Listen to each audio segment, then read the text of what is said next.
Okay, so once the hams have been massaged, they need to be made into a shape that you're familiar with at the deli department.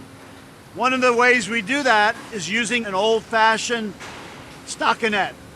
We're doing that here. We're hand laying the ham muscles and we're putting it into a stockinette. It goes onto a rack, and that rack goes into the ovens and smokehouses and gets a deep smoke 10, 12-hour cook. We still make old-fashioned cooked ham. These are the packages of ham muscles that are being placed into the mold. Our cooked hams are also made in a sous vide process. So they're cooked in a package. That sous vide process allows a lot of the natural flavors to be retained and cooked into the ham during the 6 to 10 hour cooking process, depending on the size of the ham. But that's something that's been done for many, many years here at our company.